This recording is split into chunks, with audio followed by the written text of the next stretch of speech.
My name is Iris Tremaine, and I just turned 18.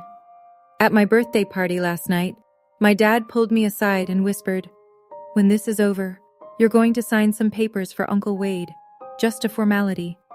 I smiled. I nodded. Then I walked into the kitchen, opened my laptop, and quietly transferred my entire multi-million-dollar inheritance from my grandparents into an irrevocable trust, just as a precaution. The next morning, my parents and my younger sister found out that the cabin, the savings, the investments, everything, was locked behind a legal wall they couldn't touch. My dad turned white. My uncle, who had already signed a deal to sell property he never owned, called a lawyer. Before I tell you what happened next, please hit like and subscribe. Drop your city and local time below. I love knowing where you're listening from. Now let me take you back 6 years, to a summer at Cedar Lake, when my grandfather said something I didn't understand until last night. The summer I turned 12, my grandfather Harold Tremaine picks me up in his truck and drives me 40 minutes to Cedar Lake. The cabin sits back from the water, surrounded by white pines so tall they block the afternoon sun. The porch sags on one side. The screen door doesn't latch right. It smells like wood smoke and old books and something sweet I can never quite name. "Grab the other end," Grandpa says, lifting a fence rail. I do. We spend the morning replacing 3 rotted posts along the south side. He doesn't rush me. He shows me how to check for soft spots by pressing my thumb into the grain. If it gives, it's done. Inside, Grandma Vivian has iced tea and 2 sandwiches waiting on the kitchen table, the one Grandpa built himself the year they got married. She's reading on the porch when I come out, and she pats the chair beside her. We sit and watch the lake until the light turns gold. "This cabin stays in the family," Grandpa tells me that evening, wiping sawdust off his hands. "But family isn't always blood, Iris. Family is whoever shows up." I don't fully understand what he means. I'm 12. I think he's being poetic. He isn't. That whole summer, I come back to Cedar Lake every weekend. I learn where the water heater leaks, which window sticks, how to bleed the radiator in October. Grandma teaches me to organize the bookshelves by color because it makes the room feel warmer. Grandpa shows me the property line markers, old iron stakes he hammered in himself. I don't know then that my grandfather is already talking to a lawyer about exactly this place, about exactly me. Back home, the air is different. Our house in Ridgemont is fine. 3 bedrooms, a yard that needs mowing, a garage my dad uses as an office for his building supply store. Fine. Not warm, just fine. My sister Kelsey is 10, and she has the bigger bedroom. Redecorated last spring, lavender walls, a desk lamp that cost more than my entire bookshelf. My room still has the carpet from the previous owners. At dinner, my dad brings up the cabin.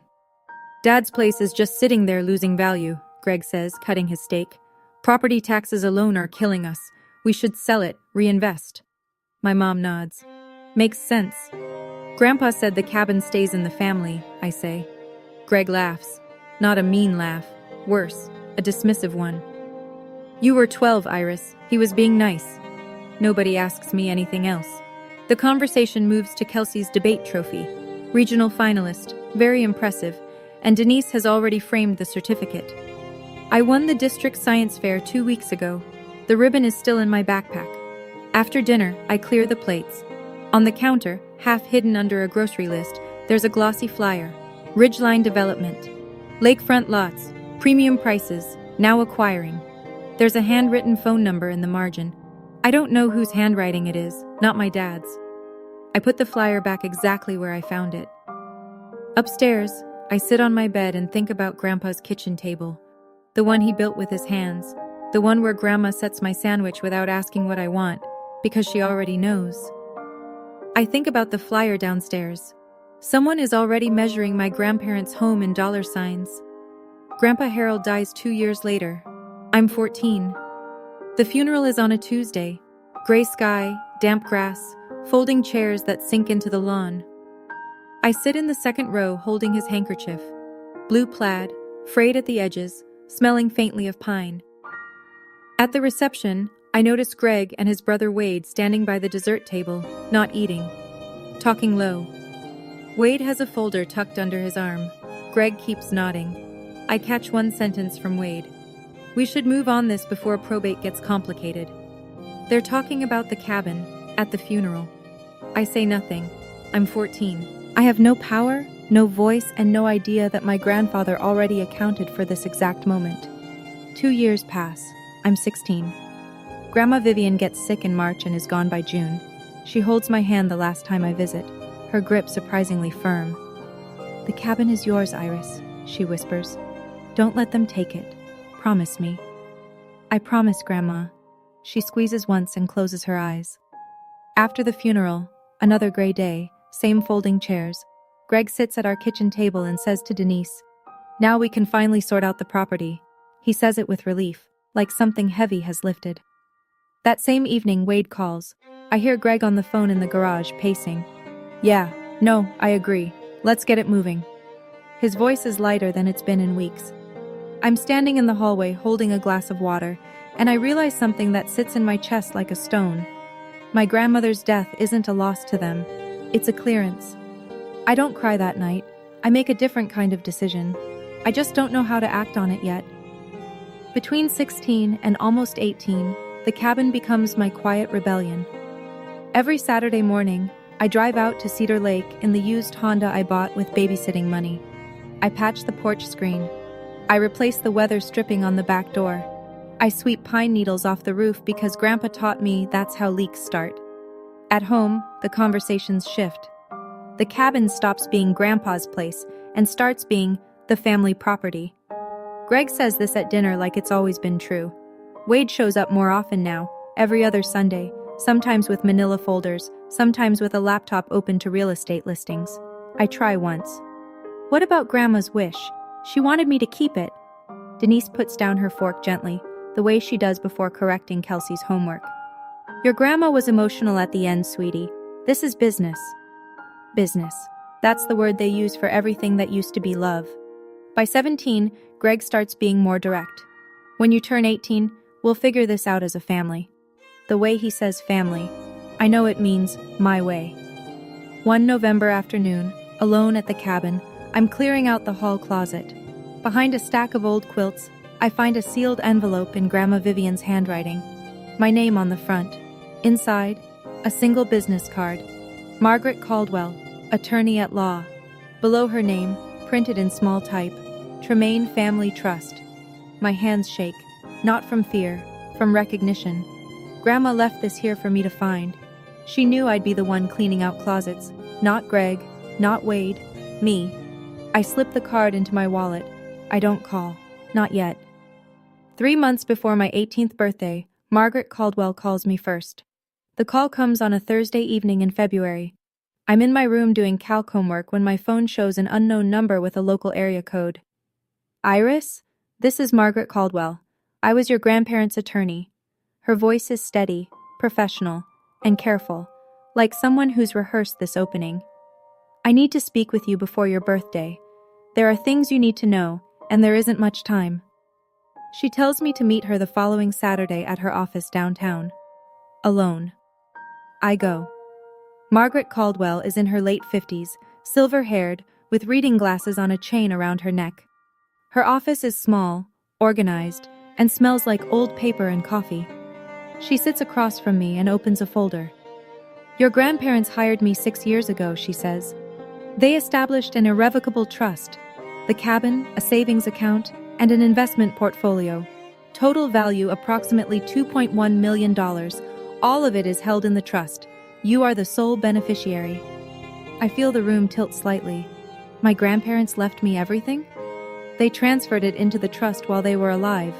Legally, it never entered their estate. It can't go through probate. Your father and uncle have no claim. She slides a document across the desk, a summary of the trust, my name on the second line. The title to the cabin was recorded under the trust at the county recorder's office 6 years ago. Your father doesn't know that. Why didn't they tell him? Margaret pauses. Your grandfather said, and these are his words, "My sons will sell that cabin before the funeral flowers wilt." The room is quiet. I stare at the paper with my name on it. There's something else, Margaret says. Someone has been making inquiries at the county recorder's office about the cabin's title within the last month. I start paying attention after that meeting. Not suspiciously, just quietly. The next Sunday, Wade comes over for dinner. Afterward, he and Greg disappear into the garage. The door is open a crack, not enough to see, but enough to hear. Wade's voice.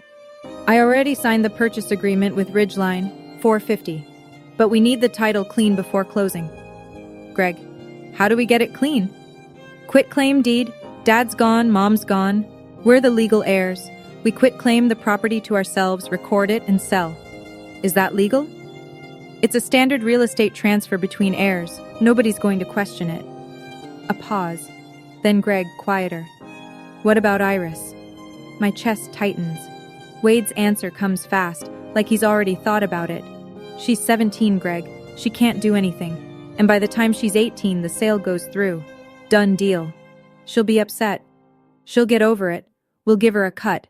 50 grand for college. She should be grateful. I step back from the garage door. My hands are cold. Wade has already signed a purchase agreement, $450,000, with a development company, for a cabin he doesn't own, on land held in a trust he doesn't know exists. That night, I sit on my bed and text Margaret 2 words. They're accelerating. Her reply comes in 3 minutes. I expected that. Come see me Saturday. We'll prepare everything you need. I close my phone and stare at the ceiling. In the next room, Kelsey is watching a show, laughing at something. Downstairs, my parents are loading the dishwasher, talking about weekend plans like nothing is happening. And in the garage, somewhere in Wade's folder, there's a contract that's already worthless. He just doesn't know it yet. Saturday, Margaret's office. She lays out the timeline on a legal pad, drawing lines between dates like a battle plan. The cabin title is already under the trust. If Wade files a quitclaim deed, the county recorder should reject it because the chain of title won't match. The property hasn't been in your grandparents' personal name for 6 years. But, if he submits additional documentation, an affidavit of heirship, maybe a falsified death certificate, he could create what's called a cloud on title. That won't give him ownership, but it could tie the property up in litigation for a year or more. So I have to act first. You have to act on time. She taps the calendar. The moment you turn 18, you're a legal adult. You can formally accept the role of successor beneficiary. Once you sign, I file a lis pendens, a public notice of legal interest. At the county recorder's office first thing the next morning, that freezes the title. Nobody can record anything against it. I nod. What do I need to do? Show up, sign one document, I'll handle the rest. I sit with that for a moment. Should I tell my parents? Margaret takes off her glasses. Your grandfather specifically asked me to protect you, Iris, not to negotiate with them. I drive home. Greg is in the kitchen, cheerful. Good news, kiddo. I'm throwing you a birthday party. Whole family. Saturday night. It's a big one. 18. He smiles. Denise smiles. Even Kelsey claps. I smile too. My dad is planning my birthday party. My uncle is planning to sell my grandmother's cabin. And I am sitting at the kitchen table smiling, because in 9 days I am going to let them think everything is going exactly according to their schedule. I'm going to be honest with you. Sitting in my room that night, knowing what was coming, was one of the hardest things I've ever done. Part of me wanted to walk downstairs and just say it. Dad, I know. But Margaret was right. If I tipped them off, they'd find another way around it. So I stayed quiet, and I waited. Here's what I want to ask you. Have you ever had to stay silent to protect yourself, even when every part of you wanted to speak up? Tell me in the comments. I read them, and if you haven't already, hit that subscribe button, because this story is about to turn. 5 days before my birthday, my mom sits down next to me on the couch. She's using her "let's talk like adults" voice, soft, practiced, slightly rehearsed. Now that you're almost 18, Denise says, there are some family decisions we should make together. Together. The word lands like a costume. The cabin costs money to maintain, she continues. Taxes, insurance, repairs. Your dad's business has been struggling, and if we sell, we could pay off the debt and set up a college fund. For you and Kelsey, both of you. Grandma wanted me to keep it. Denise's expression shifts, a flash of impatience, quickly smoothed over. Your grandma was very sentimental at the end, Iris, but sentiment doesn't pay property taxes. Greg walks in right on cue. I wonder if they planned this. I've already talked to a buyer, he says. Good price, fair deal. Who's the buyer? He blinks. A development company. Wade knows them. What company? A longer pause. Ridgeline something. They're reputable. I don't push further. I'll think about it, I say. Greg pats my shoulder. That's my girl. He walks away satisfied, like he's just closed a negotiation. Later that night, Kelsey knocks on my door. She's in pajamas, hair still damp from the shower. Iris? Yeah? She sits on the edge of my bed, picking at a thread on the comforter. Mom and Dad keep talking about the cabin at night, after I'm supposed to be asleep. She looks at me sideways. They sound different, like they're planning something. Different how? Like they're excited, but also nervous. She pauses. Is something going on? I pull the blanket over her feet. Don't worry about it, Kels. She nods but doesn't look convinced. I said I'd think about it. That's not a yes. And they know it, which is why they'll keep pushing. 3 days before my birthday, Uncle Wade shows up unannounced. He catches me in the driveway as I'm coming back from the grocery store. Casual clothes, big smile, leaning against his car like he just happened to be in the neighborhood. Wade is a real estate agent. Nothing he does is accidental. Hey, kiddo, got a minute? Just want to talk. Uncle to niece. We sit on the front steps. He leans forward, elbows on his knees. Here's the thing, Iris. That lake lot? Just the land alone is worth $450. I can get us a deal with a buyer I trust. Fast close, clean paperwork. And what do I get? $50,000, cash, for college. I let the number hang in the air. 50 out of 450? Wade smiles like I've said something cute. You're 18, Iris. 50 grand is a lot of money for someone your age. Most kids would jump at that. Whose name is on the deed, Uncle Wade? The smile freezes. Just for a second. A flicker behind the eyes, a micro-adjustment, then it's back. Your grandparents. But they're gone now. Passes to your dad and me as next of kin.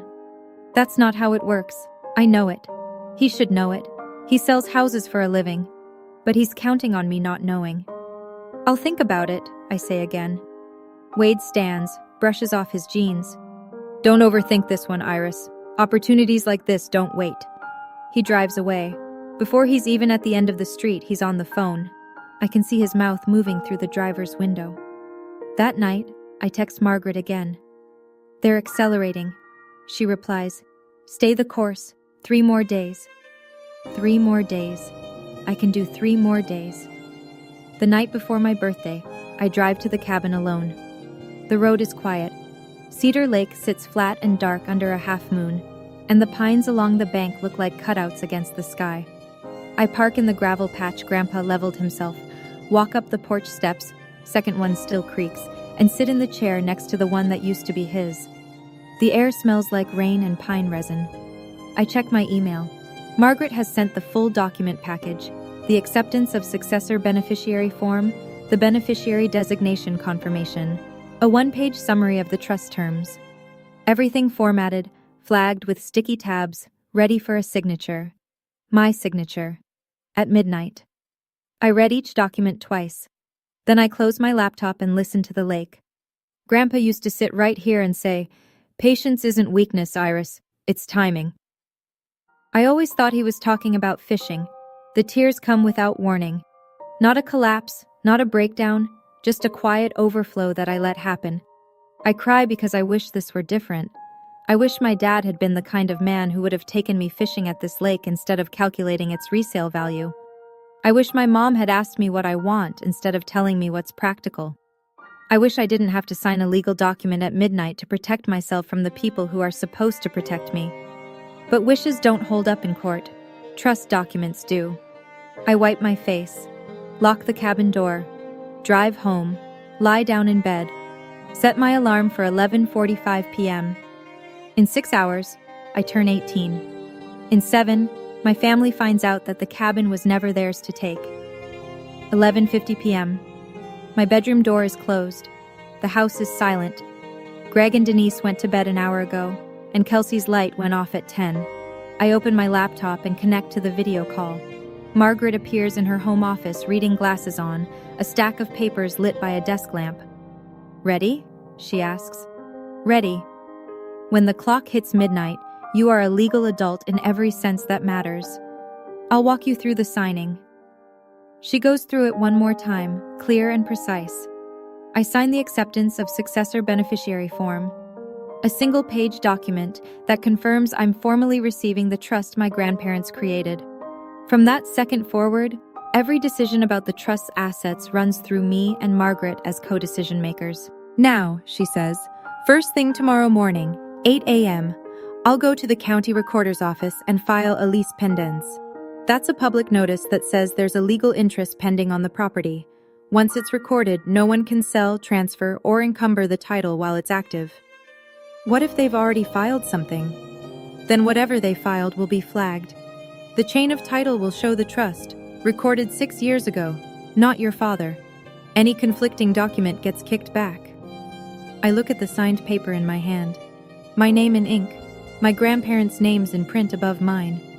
Margaret's voice softens, just slightly. "This isn't a trick, Iris. This is your grandfather's last gift. You just had to be old enough to accept it." The clock on my laptop reads 12:03 a.m. I'm 18. I'm the legal beneficiary of the Tremaine Family Irrevocable Trust. And downstairs in the garage, my uncle's quitclaim deed is already a dead document. He'll find that out in about 9 hours. Across town, in the kitchen of a rented duplex, Wade Tremaine is printing documents. I don't know this at the time.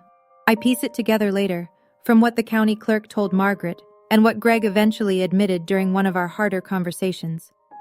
But here's what happened that same night, while I was signing my acceptance form upstairs.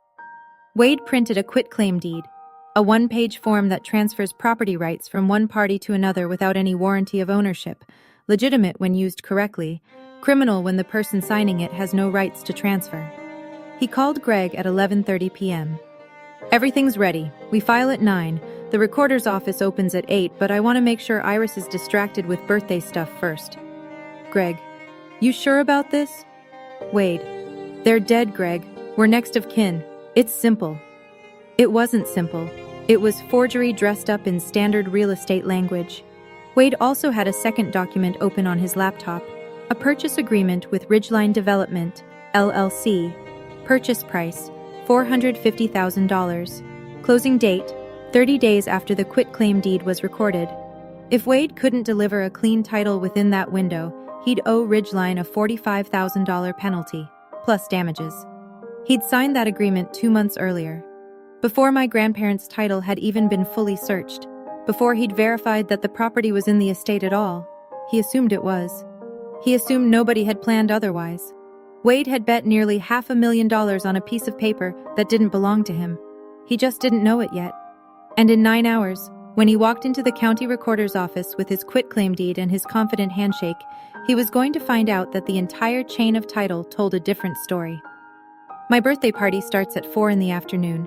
The living room is full, maybe 20 people. Neighbors, a few of my parents' friends from church, 2 of Greg's old business contacts, Kelsey's best friend's family. Nora Beckett from next door to the cabin is here too, sitting near the window with a glass of lemonade and sharp, watchful eyes. There are balloons, a banner that says Happy 18th in silver letters, a sheet cake from the bakery on Main Street. I smile. I thank everyone. I open small gifts, a journal, a gift card, a picture frame. In my jacket pocket, folded into a neat square, is the signed acceptance form from last night. I don't touch it. I don't need to. It's already done. Greg stands up near the cake table and taps his glass. The room quiets. "I just want to say, Iris is officially an adult today. Denise and I are so proud of her." He pauses, looking around the room.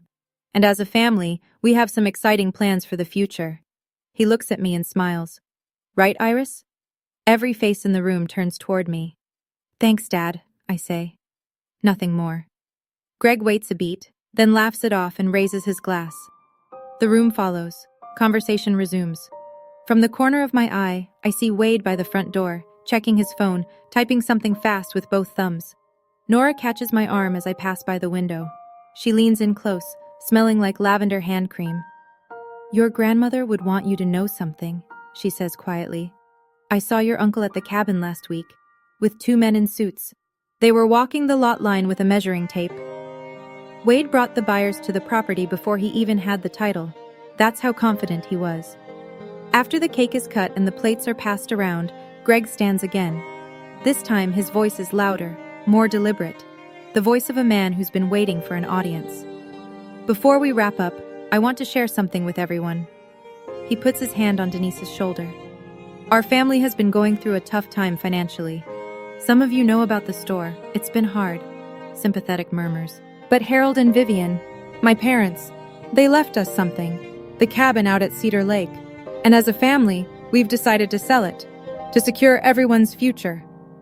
We've decided." I feel the words land on my skin like cold water. He's announcing it, in front of 20 people, like it's settled. He looks right at me. Iris understands. She knows this is what's best for all of us. Right, sweetheart? The room waits. Every eye finds me. Neighbors who've known me since I was small, Nora with her lemonade, Kelsey half hidden behind the couch. Denise adds, smiling, "It's what responsible families do. We sacrifice for each other." I set my fork on my plate. The clink is the only sound in the room. "I never agreed to sell the cabin, Dad." Greg's smile stays fixed, but the muscles around his jaw tighten. "She's kidding. Birthday nerves." "I'm not kidding." Wade steps forward from the doorway. "Come on, Iris. This isn't the time or place." I pick up my glass of water, take a slow sip, and set it down. "You're right, Uncle Wade. This isn't the time." I hold his gaze. The time is 8 a.m. tomorrow morning. Silence. Wade's phone buzzes in his pocket. He doesn't check it. No one in the room moves. The guests start leaving after that. Polite goodbyes, tight smiles, the kind of exit people make when they can feel a storm building inside someone else's house. Within 30 minutes, the living room is down to family, Nora, and 2 neighbors who seem unsure whether to go or stay. Denise waits until the front door closes behind the last near stranger, then turns on me in the kitchen. Her voice is controlled but pitched, just loud enough to carry. "Do you have any idea what your father is going through?" She steps closer. "He might lose this house, Iris. Our house. The one you sleep in every night. And you're holding on to a cabin you visit on weekends?" "I visit every weekend, Mom." "That's not the point." She presses her palms flat on the counter. "We are a family. Families make decisions together. And if you loved this family, you wouldn't need a lawyer to tell you what to do." The room goes still. I stare at her. "How do you know about a lawyer?" Denise doesn't flinch. "Wade found the business card in your bag last week. Margaret Caldwell." "Who is she, Iris?" My stomach drops. Not from fear, but from the realization that they've been going through my things, searching for something they could use. Before I can answer, Nora Beckett's voice cuts through from the kitchen doorway, even and firm. "That girl has every right to talk to a lawyer, Denise. Vivian would have wanted that." Denise wheels around. "This is a family matter, Nora, please." Nora doesn't move. She looks at me, then back at Denise. "Vivian was my friend for 40 years. I think I know what she wanted." The silence between them could crack glass. I don't say another word. I don't need to. Not yet. Nora leaves. The neighbors slip out behind her with quiet goodbyes. Now it's just the 5 of us.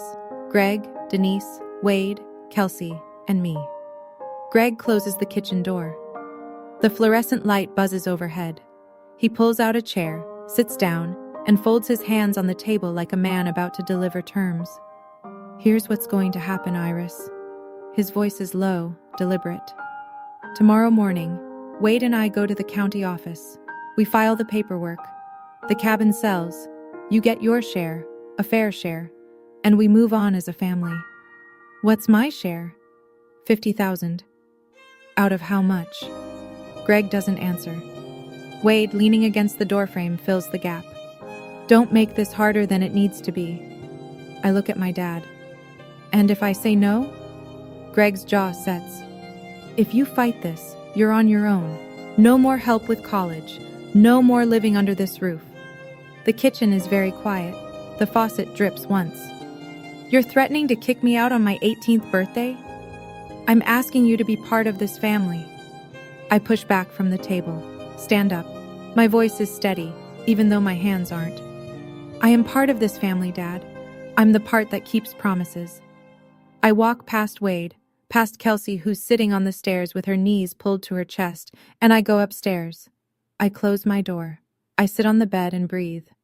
Greg thinks his deadline is 9 a.m. at the county recorder's office. He doesn't know that Margaret's deadline is 8.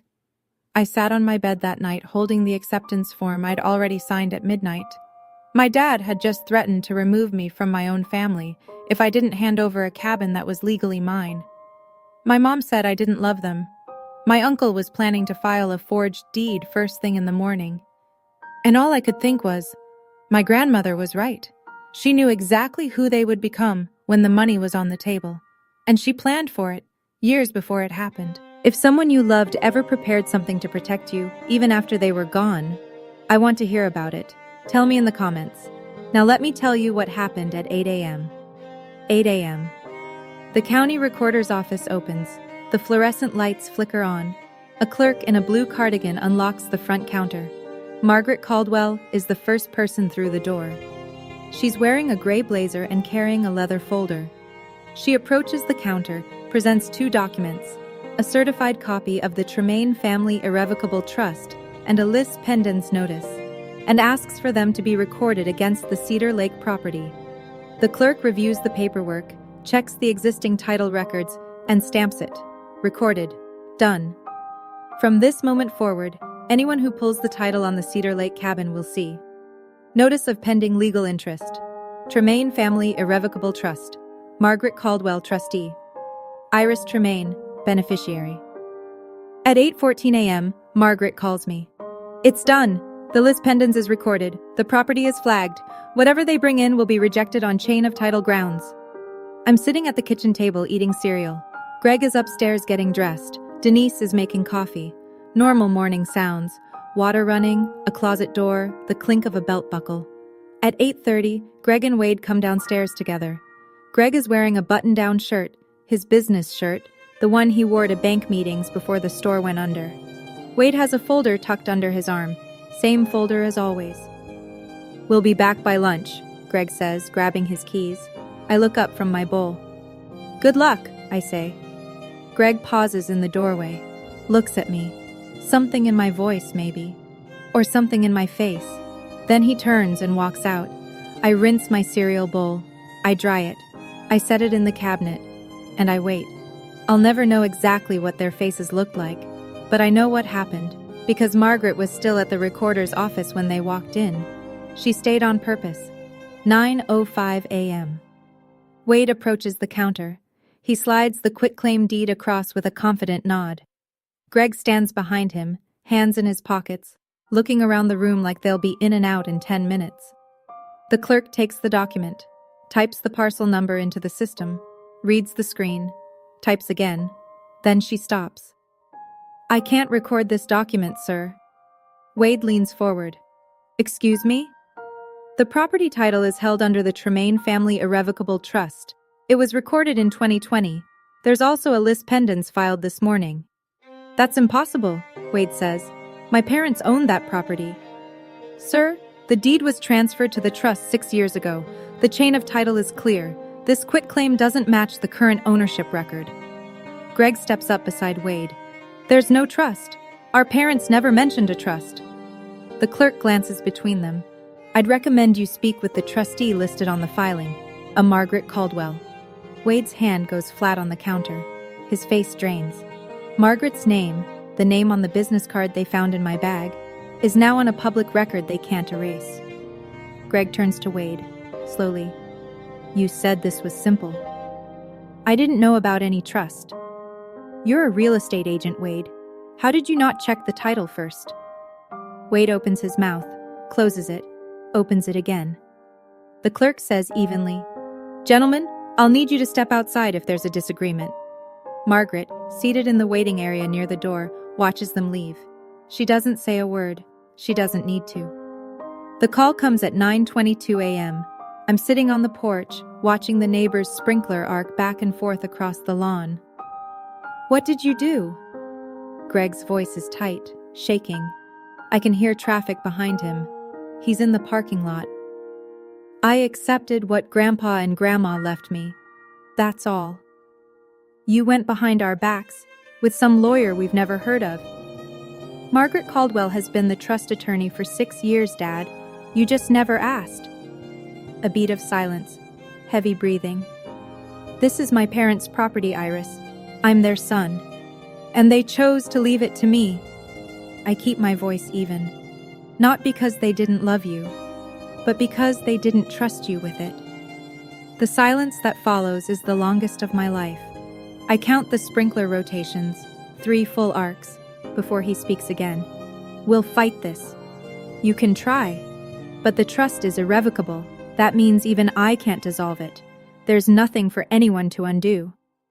"You don't know what you're talking about." "I do, Dad. I've had 3 months to learn." He hangs up. No goodbye, just a click and dead air. I set the phone on the porch railing. My hands are shaking, not from anger, not from fear, from the weight of saying those words to my own father, from knowing that the man who taught me to ride a bike when I was 6 is the same man who just tried to sell my grandmother's home out from under me. I sit there until the shaking stops. It takes a while. Then my phone buzzes again. An unfamiliar number. A man's voice, brisk and corporate. "Ms. Tremaine, this is Carter Briggs from Ridgeline Development. We need to talk." Carter Briggs speaks the way developers do. Fast, factual, and already calculating his next move before the current sentence ends. "We have a purchase agreement with Wade Tremaine for the Cedar Lake property. He guaranteed clean title. We've just been informed there's a lease pendens on the parcel." "That's correct." "Can you explain the situation?" "Mr. Briggs, my uncle does not own that property. He never did. The cabin and the land have been held in an irrevocable trust since 2020. I'm the sole beneficiary." A pause, the sound of papers shifting on the other end. "He represented himself as the heir." "I understand, but representation doesn't create ownership. I'd recommend you discuss this with him, and possibly with your own attorney." Another pause, longer this time. "Ms. Tremaine, is there any possibility of a sale? We'd be prepared to make a competitive offer directly to the trust." "The property is not for sale." "Understood." His voice hardened slightly. "Then we'll be pursuing our remedies against Mr. Tremaine." I give him Margaret's number. Within the hour, she confirms to Ridgeline's legal team what I already told Carter. The trust is valid, Wade had no authority, and the purchase agreement was executed based on a misrepresentation of ownership. Ridgeline's response is immediate. They're pursuing Wade for breach of contract, the $45,000 penalty clause, plus damages. That afternoon, Margaret calls with one more piece of information. Her voice is careful but direct. "Iris, the quitclaim deed Wade tried to file. It included a notary stamp. I had the recorder's office pull a copy before they rejected it. The stamp doesn't match any registered notary in the county. It appears to be forged." I close my eyes. "That's a felony, isn't it?" "In this state? Yes." My uncle didn't just try to steal my cabin. He committed a crime to do it. Greg comes home at 2 in the afternoon. He moves through the front door like a man carrying something invisible and very heavy. Denise is already in the kitchen, arms crossed, face blotched from what I'm guessing was an hour of angry crying. I'm at the dining table. I don't get up. Greg sits down across from me. He stares at the table for a long time. "I'm going to lose this house, Iris." His voice is flat, emptied out. "The bank is on me for $180,000. The store is gone. That cabin was supposed to be our way out. I know you're struggling, Dad. I'm sorry about the business. Then help us." "The cabin was never your way out. It was Grandpa and Grandma's gift to me." "A gift?" He almost laughs. "For what? You're 18. What does an 18-year-old need with a lakefront cabin?" "It's not about what I need. It's about what they wanted." Denise steps in from the kitchen doorway. They were old, Iris. They weren't thinking clearly at the end. They were thinking clearly enough to hire a lawyer 6 years before they died. Greg slams his palm on the table. "I'll contest the trust." A voice comes through my phone. I'd called Margaret before Greg walked in and left the line open on speaker, not to trap him, to save time. Mr. Tremaine, Margaret's voice is steady, professional, contesting an irrevocable trust that was established 6 years before the grantors' deaths, with full legal capacity documented and witnessed, will cost you more in legal fees than the property is worth. I'd strongly advise against it. The kitchen is silent. The faucet drips. Greg looks at me. Really looks. And for the first time, I see something I've never seen in my father's eyes before. Not anger. Recognition. 2 hours later, Wade calls the house. Greg picks up in the living room. I'm in the hallway, close enough to hear every word through the thin wall. Ridgeline is suing me. Wade's voice is stripped raw. $45,000 in penalties, plus damages. They're saying I committed fraud. Greg's reply is cold. Colder than I've ever heard him. Did you? I thought we owned it, Greg. You're a real estate agent. You do title searches for a living. How did you not check? I assumed. You assumed. And now I'm sitting here with nothing because you assumed. You wanted the money too. But I didn't forge a notary stamp, Wade. A long silence. I didn't forge. I just found a stamp and... That's forgery. You know that's forgery. Wade's breathing gets heavier. I need a lawyer. So do I. Greg pauses. Don't call this house again until you've talked to one. He hangs up. I hear him sit on the couch. The springs creak. Then nothing. I go upstairs. Kelsey's door is open. She's sitting on her bed with headphones around her neck, eyes wide. Is Uncle Wade in trouble? Yeah, Kels, he is. Is Dad? I sit on the edge of her bed. Dad made bad choices, but Uncle Wade made worse ones. She nods slowly, processing it the way 15-year-olds do, not fully understanding but knowing enough to be scared. I go to my room, sit by the window and look out at the street. A dog walker passes. A sprinkler hisses. The world goes on. I don't feel victorious. I don't feel satisfied. I feel like someone who just walked through a fire and hasn't checked yet to see what got burned. Over the next 3 weeks, the consequences fall like dominoes, and each one makes a sound. Ridgeline Development files a civil suit against Wade Tremaine. Breach of contract, misrepresentation of title, and demand for the $45,000 penalty, plus an additional $60,000 in damages and legal costs. Their attorney sends the complaint by certified mail to Wade's duplex. He signs for it on a Tuesday. The county district attorney's office receives a referral from the recorder's office regarding the forged notary stamp. An investigator is assigned. Wade's real estate license is suspended pending the outcome, which means his income, such as it was, stops. Word travels in a small town. Not because I say anything, I don't. But court filings are public record, and Ridgeline's lawsuit names the Cedar Lake property by parcel number. The neighbors at the lake read the local paper. They talk. By the second week, the story has made its way through the Rotary Club, the church parking lot, and the checkout line at Hanson's Market. Wade calls me once. I answer. Iris, please, can you ask your lawyer to drop the lis pendens? If the title is cleared, I might be able to negotiate something with Ridgeline, reduce the penalty. The lis pendens protects my property, Uncle Wade. It stays. Your grandparents would be ashamed of you. I let the sentence sit for a moment. Then I say quietly, my grandparents are the ones who set this up. They chose this. They chose me. So I don't think shame is what they'd feel. He hangs up. I set my phone down and look at the wall. There's a framed photo of Grandpa Harold on my desk. The one from the summer I was 12, both of us standing by the fence we fixed. I leave it where it is. Greg doesn't contest the trust. Margaret was right. The legal fees alone would bury him, and the case would go nowhere. An irrevocable trust established by mentally competent grantors, witnessed, notarized properly, and recorded years before their deaths, is about as airtight as estate law gets. Instead, Greg does what he should have done 2 years ago. He sells the building supply store, at a loss, but enough to negotiate a repayment plan with the bank. The house stays, barely. The savings don't. Denise goes back to work for the first time in a decade. She takes a position at a pharmacy on Lincoln Avenue, the same chain where she worked before Kelsey was born. She doesn't talk about it much. When neighbors ask, she says she wanted to stay busy.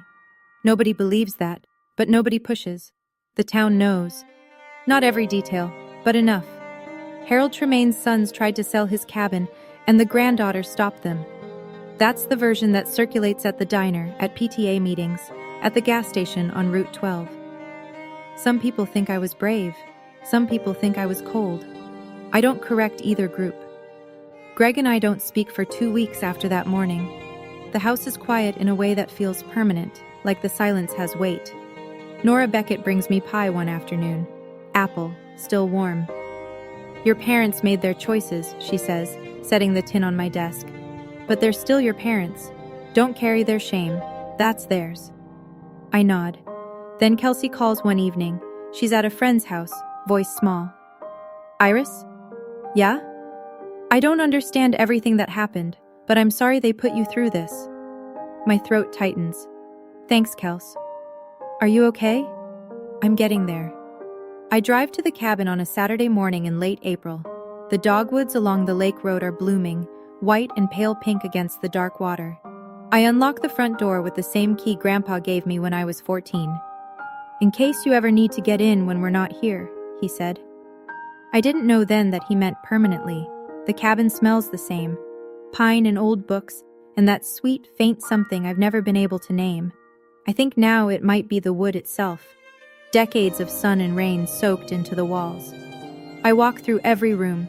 The kitchen table Grandpa built. Still solid, still level. Grandma's bookshelves, organized by color. The bedroom where she read to me when I was small. The porch where Grandpa and I watched the lake turn gold. In the desk drawer by the window, I find an envelope. My name on the front, in Grandpa Harold's handwriting. Margaret told me it would be there. She'd been saving it for after the trust was settled. I open it carefully. It's a letter. 1 page, written in blue ink, his handwriting getting looser toward the bottom the way it always did when he was tired. He tells me he knows his sons will try to sell the cabin. He doesn't blame them. Greg is his boy, and he loves him. But Greg never understood the difference between something that has value and something that's valuable. He says he chose me not because I'm perfect, but because I'm the one who asked whether the roof needed patching before I ever asked what the place was worth. The last line says, "Take care of it. It took care of you first." I fold the letter. I sit on the porch. I breathe. Margaret calls me the following week. Good news! The list pendants can be withdrawn now that there's no active threat to the title. Once it's cleared, the property record will show the trust as sole owner. Clean, no encumbrances, no clouds. And Wade? He settled with Ridgeline, paid the $45,000 penalty out of a personal loan. The deal is dead. As for the forged notary stamp, the district attorney's office is reviewing the case. He could face a misdemeanor charge, possibly a felony depending on how the investigation goes. And his license? Suspended indefinitely. He can petition for reinstatement, but not while there's an active criminal referral. I sit with that for a moment. I don't feel satisfaction. I feel the kind of exhaustion that comes after a long illness. Not sick anymore, but not quite well either. There's one more thing, Margaret says. In the trust documents, your grandparents designated a separate educational fund, $50,000, earmarked specifically for your college expenses. It's been accruing interest for 6 years. The current balance is just over $58,000. My eyes sting. $50,000. The same number Greg offered me as my share of the sale. The same number Wade dangled like a bribe. My grandparents had already set it aside. Quietly, without telling anyone. Iris, are you there? Yeah. My voice cracks, just barely. I'm here. Your grandparents would be proud. I just kept a promise, Margaret. I enroll at Ridgemont Community College that week, environmental science, with a minor in forestry. The campus is 20 minutes from the cabin, closer than my parents' house. I fill out the housing forms. Under current address, I write the cabin's address for the first time. It feels like coming home, because it is. I ask Greg and Denise to meet me at the coffee shop on Birch Street. Neutral ground. Not the house, not the cabin. Somewhere public, somewhere calm. They arrive together. Greg is wearing a flannel I haven't seen in years. One of Grandpa's, I realize. Denise has her purse clutched tight against her side, the way she holds things when she's nervous. We order. I wait until the cups are on the table. I love you, I say. Both of you. I need you to know that, because what I'm about to say might not sound like it. Denise's jaw tightens, but she nods. The cabin is not for sale. Not now. Not ever. I won't be made to feel guilty for keeping a promise I made to Grandma. A promise she trusted me to keep because she didn't think anyone else would. Greg stares into his coffee. I'm not cutting you out of my life, I continue. But if we're going to have a relationship, it has to be built on respect. Not on what I can give you financially. Not on guilt. Not on the idea that I owe you something because you're my parents. Denise starts to speak. We just wanted what was best for... Then start by being honest about what happened. You tried to sell something that wasn't yours. You threatened to kick me out. You went through my bag. She closes her mouth. Greg still hasn't looked up. When he finally speaks, his voice is rough. I don't know how to fix this. You don't have to fix it today. I stand. I leave enough cash for all 3 coffees. I'll call you Sunday. He nods. One small nod. I walk out into the sunlight. It's the most I can hope for right now. And that's enough. Kelsey shows up at the cabin on a Sunday afternoon in May. She's carrying a pizza box and wearing the same oversized hoodie she's had since 8th grade. I brought lunch, she says. Hope you like pepperoni. Always. We sit on the porch with paper plates on our laps and the pizza box between us. The lake is still. A heron stands in the shallows near the dock, perfectly motionless, waiting for something below the surface. Kelsey eats slowly. She's not here for pizza. I didn't know about any of it, she says finally. Mom and Dad never told me. I know. Was I part of the problem? I look at her. 15, thin-shouldered, still growing into the shape of whoever she'll become. She didn't choose any of this. She didn't ask to be the favorite. She didn't know the attention they gave her was taken from somewhere else. You were a kid, Kels. We both were. She nods, pulls a piece of cheese off her slice and sets it on the edge of her plate. It's really beautiful here, she says, looking out at the water. Grandma used to say the same thing, every single time she sat in that chair. Kelsey glances at the empty chair next to mine, Grandpa's chair, the one with the armrest he sanded smooth. Can I come back sometimes? Anytime. She leans her head against my shoulder, just for a moment. Then she sits up and takes another bite. We don't talk about our parents. We don't talk about trusts or lawsuits or forged documents. We talk about her school project, about the heron, about whether the dock needs new planks this summer. The cabin didn't just protect property, it made space for something new to start. Early June. 6 a.m. I'm on the porch with a cup of coffee, watching the mist lift off Cedar Lake. The pines are sharp against a pale sky. A loon calls somewhere out on the water. 2 long notes, then silence. I didn't win against my family. There's no winning when the people who hurt you are the people who were supposed to protect you. You don't get a trophy for surviving something that should never have happened in the first place. But I kept a promise. And for the first time in my life, I'm standing somewhere that belongs to me. Not because I fought for it, but because 2 people loved me enough to plan for exactly this. They saw the storm before I did. They built the shelter before I knew I'd need one. My grandparents couldn't stop my parents from being who they are. They couldn't make Greg less desperate, or Denise less afraid. They couldn't keep Wade from chasing money that wasn't his, but they could make sure I had ground to stand on. Literally. I think about the letter in the drawer, about Grandpa's words, the difference between something that has value and something that's valuable. This cabin has both, but only one of them can be measured, and my family spent 2 years focused on the wrong one. I sip my coffee. The mist clears, the lake turns blue. If you're listening to this and you feel like nobody's in your corner, I want you to hear me. Sometimes the people who protect you aren't the ones standing in front of you. Sometimes they planned for you years ago, quietly, without telling anyone. And sometimes, all you have to do is show up, sign the paper, and keep the promise. Peace doesn't come from revenge. It comes from standing on something solid, and knowing you built your life on it. That's my story. If it made you feel something, anger, relief, hope, or even just a little less alone, Then it did what I hoped it would. Now I have a question for you.